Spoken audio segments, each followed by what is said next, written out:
Hi, everybody. Welcome to Leadership Theory and Practice. I'm Dr. Susan Cannon, and I'm going to be the instructor for this course. Just thought you might like to get to meet me a little bit and find out a bit about this course. We'll go into a lot of detail on the content, but just want to give you 7 tips for successfully navigating this course. What we're going to be doing is internalizing a fairly complex framework for leadership and organizational development. And so what I've done is broken it down into little bite-sized pieces and given you different ways of different modalities of learning so that you can digest it over time. And it may seem a little confusing at first, but by the time we get to the end, you will know this and you will understand it and you'll be able to apply it. And it will be very useful in your career. But let me go through my 7 tips. Tip 1, don't let the unknown or the different throw you. You know, this course is probably designed a little differently than what you're used to. What I've done is try to give you an experience of different stages of development, and so the assignments and the grading and just the way that we kind of engage the material will change week by week, just so you kind of have an immersion experience in it. So just relax. You know, you can do this. It's you know, it may seem different, it may change, it may do whatever. Just kind of go with the flow because it's intended to be like that. This is not a rote learning course where you just read a book and you answer some stuff. We're trying to experiment with different ways of learning. And you'll see, you'll get it, you know, but don't, just because it's different, don't let let your mind go down that track of, oh no, I'm not getting it. So step 2 is stay up with the coursework right from the beginning. You know, we only have 12 weeks. I mean, that sounds like a lot at first, but they're pretty jam-packed, goes by really fast, and that includes 2 projects. We've got a group project that you'll start on right away and an individual project. So all that's going to be going in parallel. So you definitely don't want to get behind. You want to jump on it. If you get sick, if your kids get sick, if you get sent away on business travel, whatever, because, you know, we're adult learners here and life happens, make sure you get a hold of me right away, because you may have to be gone for a period of time. And I want to help you strategize the best way to stay up, and also how to get caught up if you do get behind. You know, it happens every single semester. I am working with somebody around this, and we always get them through. But you have to let me know. So tip 3 is don't get discouraged. You know, this is I guess I just kind of have mentioned this before. It is graduate school. It's a lot of times it's the first class that people have taken in this program. And, you know, it may seem a little overwhelming at first, but the learning materials have been designed for you to get it over time, to metabolize it. And it's not just a mental thing. And you'll see that it'll become clearer as we go through it. It may seem like a lot at first.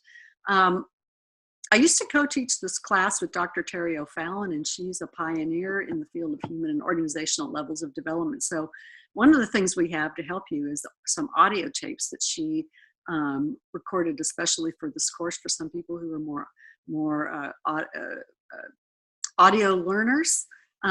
They've said that that's very helpful. We're also using a mixture of other kind of learning materials to help you. So just know that you know, I have every intention of helping you get through this. So and we can always schedule a Zoom meeting too if you want to talk to me. Tip 4 is to participate. You know, the thing is, with an online class, if you're not showing up in the forums, it's like you're not there, and I can't really give you credit. This course has really been designed for us to engage with each other and learn with each other. It's a big part of the learning, and also what people find is one of the most enjoyable.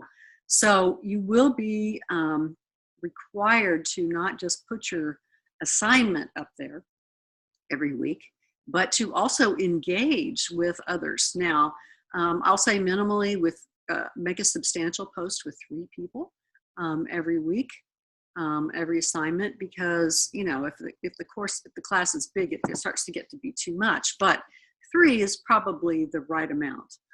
for you to feel like you're getting solid engagement. And you'll see that the process of actually talking it out with others and reading what they wrote, you learn a lot. And that's the easy way of learning. So tip 5 is don't miss the easy points. Every week there's an assignment worth a point. You don't have to do it perfectly. Even if it's hard, give your best attempt, put something out there. But don't skip stuff because there's only 15 total points in the course. 6 of that are the 2 group projects. So that only leaves 9 points. So you don't want to just have a week that you kind of forgot about, and maybe that wasn't that hard of a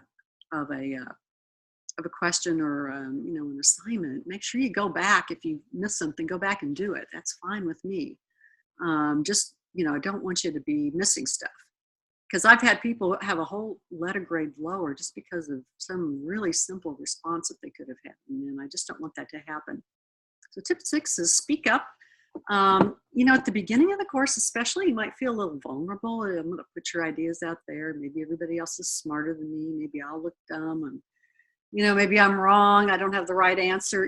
This course is not a right, wrong, rote learning course. You may, if everybody feels that way at the beginning, but you know what, just go put it out there. And you'll find out that other people are feeling that way. And then after you do it a few times, after you get your courage up and do it, it starts to get easy, and it starts to be a much more normal thing to put your thoughts out. And you can debate with other people. The whole idea is, maybe somebody else can challenge you a little bit. That's okay. As long as we're respectful with each other, right? That's fine. But if you start to get kind of internal resistance and procrastinate and you put it off because you're a little afraid, you don't want to do that. Just challenge yourself right then. Go put something out. Call me, text me, find out where I am, and I can, help you get through that barrier. But you don't want to have to be procrastinating on this stuff. Just because you're feeling a little insecure about it or something like that. Tip 7 is get tight with your team. We do have this group project, and that means you're going to have to be working with others all the way through the course. I'll give you little assignments to help you kind of, keep things moving, but I'm not going to tell you how to do it. I'll tell you what it is and what the end result should be, and some tips about it, but it's really up to you to get with your team members to self-organize, to show leadership, and to learn about leadership and learn about, how groups work by doing this. And so you'll have your own forum, private forum, where your team can meet, but you got to do it. You got to take the initiative and get started right away, getting to know each other, exchanging contact information. Maybe you want to do Zoom meetings. It's going to be up to you how to do it. And, so like I said, get started right away. Okay, so I think that gives you some pointers on how to successfully navigate this course, Leadership Theory and Practice. And one of the good things about an online course is, I'm only, a post or an email or a text away. Like I said, we can Zoom together. I can help you. We can talk by phone. Just don't hesitate to contact me. Okay? All right. Well, I'll see you online. Okay. Bye-bye.